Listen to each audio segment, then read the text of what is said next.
Hello student, आज हम discuss करेंगे polynomial exercise 2.5 question number 15 and 16। तो चलिए स्टार्ट करते हैं क्वेश्चन नंबर 15।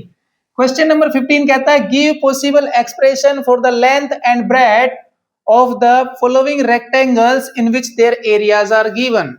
आपको रेक्टेंगल का एरिया दिया हुआ है और जो एरिया है वो एक इक्वेशन की फॉर्म में है, पोलिनोमियल की फॉर्म में है, राइट। और you have to find length and breadth. तो देखिए इस तरह की इक्वेशंस को आप 8th क्लास में बहुत अच्छे से सोल्व करना सीख चुके हैं। क्लियर। तो इस तरह के इक्वेशन को हम 8th क्लास में कौन से मेथड से सोल्व करते थे? हम लोग सोल्व करते थे बाय स्प्लिटिंग मेथड। तो पहले तो देखो एक बार तो आप इस वाले साइड वाले क्वेश्चन को थोड़ी देर के लिए भूल जाओ ताकि हमारे पास ये बार बार दिखे ना। ठीक है, तो हम कर रहे हैं क्वेश्चन नंबर 1। तो वहां पर हम जब स्प्लिटिंग मेथड निकालते हैं तो वहां हमें क्या ध्यान देना होता है? हमें दो नंबर पता करने होते हैं, वो दो नंबर जिनका जो है सम कितना आना चाहिए। ये जो फिगर है ये क्या आनी चाहिए? सम में आनी चाहिए। यानी ऐसे दो नंबर सोचो आप जिनका सम आ जाए -35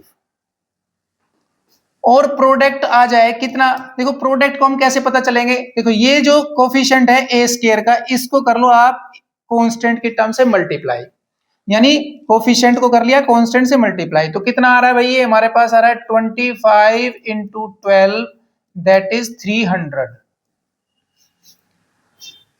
क्लियर है? तो ये हमें समझ में आ रहा है कि भाई हमें सम निकालना है, यानी ऐसे दो नंबर पता करने हैं जिनका सम तो हो जाए -35 और उनका जो मल्टीप्लाई है वो कितना आ जाए 300। तो हम ऐसे दो नंबर कौन से लें? तो देखिए अगर मैं देखूं मेरे पास अगर दो नंबर की मैं बात करूं तो मेरे पास एक बन रहा है -15 और दूसरा बन रहा है -20। अब आप सोच रहे होंगे सर ने तो बड़े जल्दी से सोच लिए, हमें तो बहुत टाइम लगता है। बिल्कुल टाइम लगता है क्योंकि आपकी प्रैक्टिस नहीं है। तो प्रैक्टिस करने के लिए आप क्या करें? स्प्लिटिंग मेथड के 5-7 क्वेश्चन सोल्व करें, ठीक है। प्लस जो मैंने स्प्लिटिंग पर एक वीडियो बनाया है कि किस तरह से हम सोल्व करते हैं, उसको आप देखिए, आपको उसमें मेथड और ट्रिक बताई गई है कि किस तरह से सोल्व करते हैं। तो चलिए जरा यहां देखते हैं। तो हमारे दो नंबर हो गए -15, दूसरा हो गया -20। तो आप जरा ध्यान से देखेंगे तो आपको पता चल जाएगा कि देखो -15 + 20 तो होता है, अच्छा -20 है तो ये हो गया हमारा -20। कितना होता है भाई? -35 होता है। जबकि इन दोनों की अगर मैं मल्टीप्लाई कर दूं तो वो होता है 300। तो ये हमें कंफर्म है कि भाई हमने जो नंबर सोचे हैं वो एकदम करेक्ट है। अब जरा सोल्व कैसे करते हैं वो देखेंगे, ठीक है।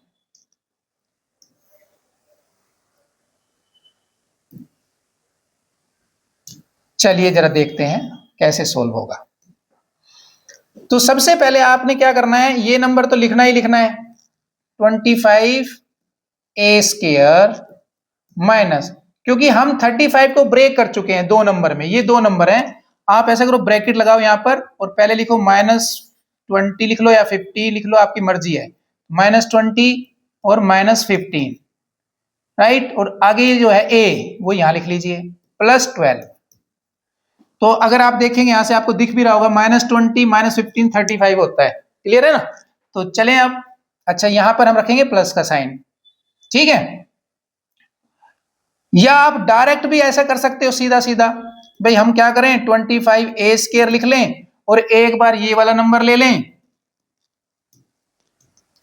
a के साथ और एक बार ये वाला नंबर ले लें a के साथ +12। ये आपकी मर्जी है, आप इसका ब्रैकेट ओपन करोगे तब भी यही आएगा या आप डायरेक्ट लिखोगे तब भी यही आएगा और इक्वल टू रख लो 0।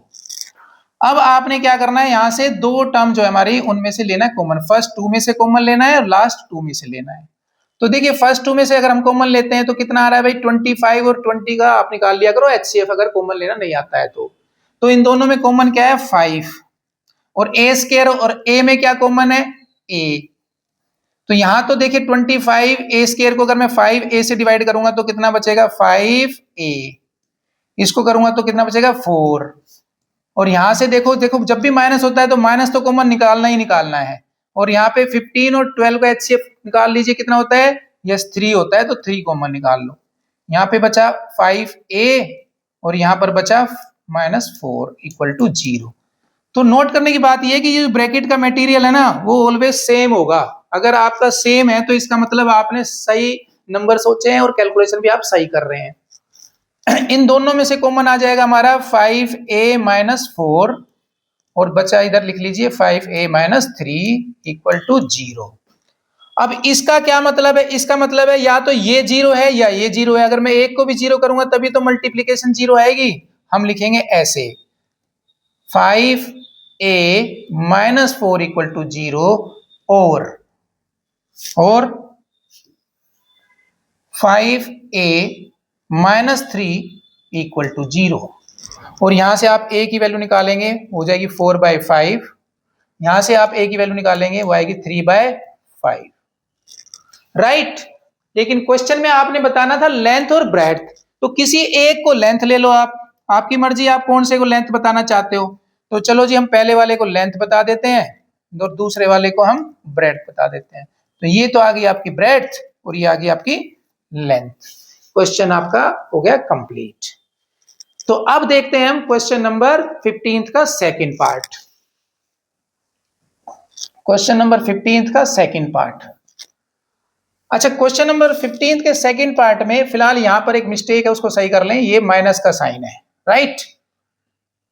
तो ऐसा ही यहां पर सोचना है जैसा वहां सोच रहे थे आप कि आप के दो नंबर ऐसे कौन से हैं जिनका सम तो आ जाए 13। सम कितना आ जाए 13 और ऐड करें तो इन दोनों की मल्टीपल आनी चाहिए, यानी प्रोडक्ट जो है वो कितनी आनी चाहिए 35 मल्टीप्लाई बाय 12 -12 है, ध्यान रखें।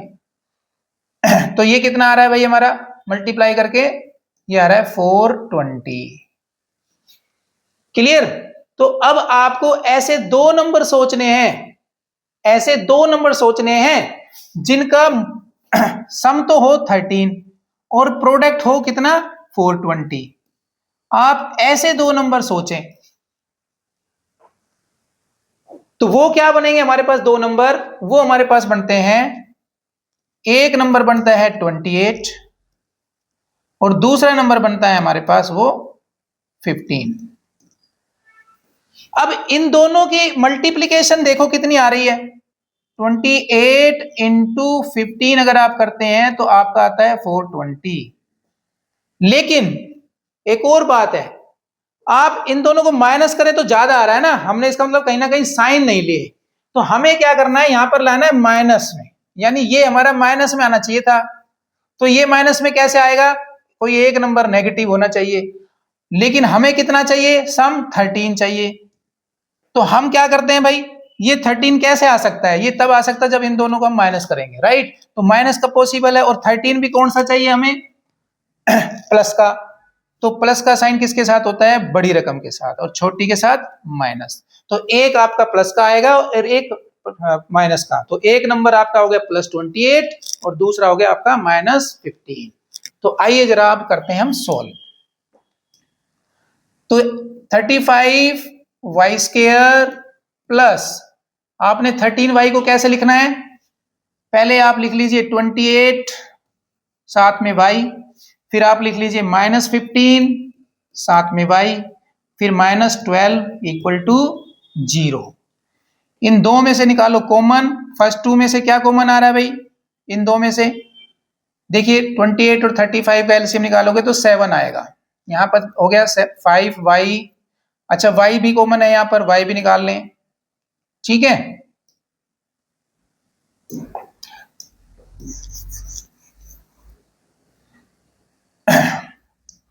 हाँ जी, अब इन दोनों में से निकाल लो कॉमन, तो 7y कॉमन आ गया हमारे पास, यहां पर हो गया हमारे पास 5y और यहां पर बच गया हमारे पास कितना 7 4 जा। यहां देखिए इन दोनों में से माइनस माइनस है तो माइनस कॉमन निकाल लें, 15 और 12 में से क्या कॉमन निकलेगा 3, ये 5y और प्लस का 4। फिर से आप नोट करिए, देखिए ब्रैकेट वाली मटेरियल जो है सेम है ना, इसका मतलब हम सही कर रहे हैं। अब मटेरियल वाला जो ब्रैकेट वाला मटेरियल उसको निकाल लो बाहर, 5y + 4 बाहर आ गया, यहां पर क्या बचा, ये बाहर निकल गया तो ये बचा 7y और ये हमारे पास 3 इक्वल टू 0। राइट इसका मतलब है आइदर 5 + 4 = 0 और 7y - 3 = 0। इनमें से कोई एक जरूर 0 है। इसको आप सोल्व कर लें तो यहां से आप जब सोल्व करेंगे तो आपके पास y की वैल्यू आएगी -4/5 और यहां से आपकी वैल्यू आएगी y की कितनी 7। राइट तो अब आपकी मर्जी, आप किसको लेंथ कहना चाहते हैं और किसको ब्रेड्थ। तो ये आपकी हो गई लेंथ और ये हो गई आपकी breadth. Clear.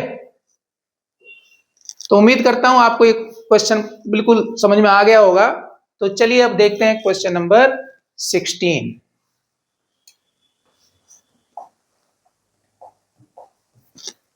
Question number 16. What are the possible expression for the dimensions of the cuboid whose volumes are given? यहां पर आपको वॉल्यूम दिया हुआ है क्यूबॉइड का in the form of polynomials. Right देखिए दोनों में है। अब आप 1 बाय 1 सोल्व करें और ये देखिए आपको अगर आप ध्यान से देखें पहला ही क्वेश्चन देखिए आप, वॉल्यूम दिया हुआ है कितना 3x² - 12x। ये जो साइड वाला है इसको जरा साइड में कर दें थोड़ी देर के लिए, बाद में देखेंगे। पहले हम कर लें क्वेश्चन 16 का फर्स्ट पार्ट। यहां पर आपको निकालना है, क्या निकालना है भाई, आपको साइड्स निकालनी है यानी डायमेंशंस निकालनी है। राइट और डायमेंशंस जब हम वॉल्यूम की बात करते हैं तो हमारे पास लेंथ ब्रेड्थ और हाइट तीनों होती है। क्लियर। तो चलिए जरा देखते हैं कैसे निकलेगा। सिर्फ सामने क्वेश्चन है, आपको अपने तरीके से उसको सोल्व करना है जो भी आपको आता है। अब देखिए यहां पे हम स्प्लिटिंग मेथड तो लगा नहीं सकते क्योंकि एक यहां पर हमारे पास कांस्टेंट टर्म नहीं है। राइट लेकिन क्या कर सकते हैं आप ऐसा, तो इन दोनों में से देखिए सबसे पहले कॉमन निकल रहा है। कितना कॉमन निकल रहा है 3x। यहां से 3x कॉमन लिया तो यहां क्या बच गया भाई 6x बच गया और यहां क्या बचा हमारे पास बचा 4 = 0। क्लियर। तो इसका मतलब हुआ आइदर 3x = 0 और x - 4 = 0। तो देखो x = 0 आ गया और x = 4 आ गया। अब लेंथ या ब्रेड्थ तो 0 हो नहीं सकती ना क्यूबॉइड की। अगर 0 होगी तो क्यूबॉइड कैसे बनेगा, इसलिए इसको कर देंगे हम नेग्लेक्ट यानी रिजेक्ट। इसको कर दो आप रिजेक्ट। ठीक है भाई, ये हमने अपनी समझदारी से रिजेक्ट कर दिया, रिजेक्ट। क्लियर। तो इसका मतलब वैल्यू क्या हुई हमारे पास x = 4 हो गया, क्योंकि और यहां पर दिया तो वैसे इन्होंने क्या था क्यूबॉइड, लेकिन ये कहीं ना कहीं क्यूबॉइड ना होकर के क्यूब है क्योंकि एक साइड है हमारे पास और उसका मतलब वो तीनों वही साइड है।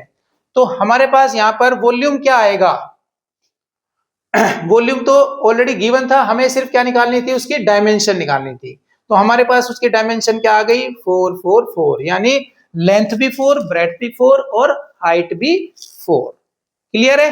तो चलिए अब देखते हैं क्वेश्चन नंबर 16 का सेकंड पार्ट। यहां पर आपको वॉल्यूम दिया हुआ है और आपको dimensions of the cuboid find करनी है।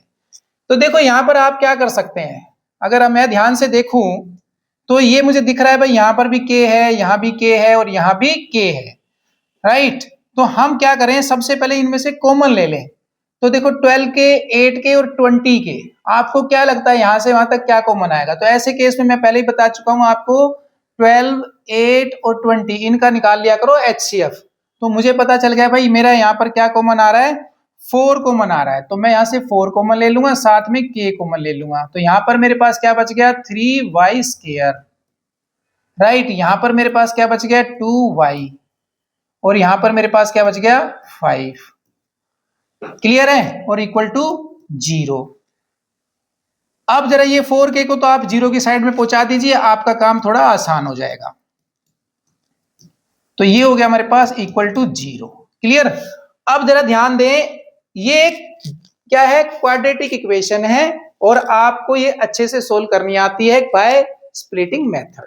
तो स्प्लिटिंग मेथड के अकॉर्डिंग हमने क्या सोचना है कि देखो भाई हम ना 2 ब्रेक करना चाहते हैं। अब आपको ऐसे दो नंबर सोचने हैं जिनका सम तो हो 2, सम कितना हो 2 और प्रोडक्ट कितना हो, इन दोनों को मल्टीप्लाई कर लेंगे 15 यानी प्रोडक्ट कितना हो 15।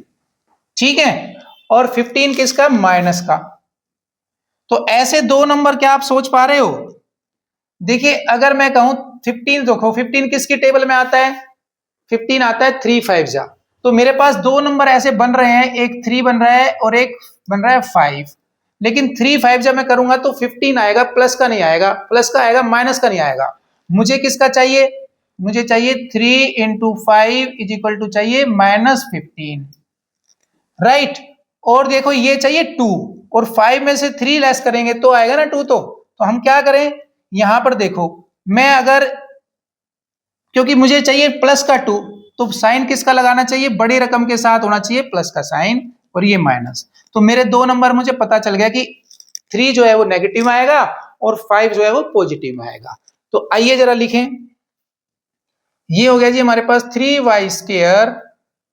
एक बार ये वाला नंबर ले लो आप, -3 और साथ में y लिख लेंगे, और एक बार ये वाला नंबर ले लो +5 y लिख लेंगे, और ये बच गया जो -5। ध्यान रखना इसको दोबारा नहीं लिखना है, राइट, इक्वल टू 0।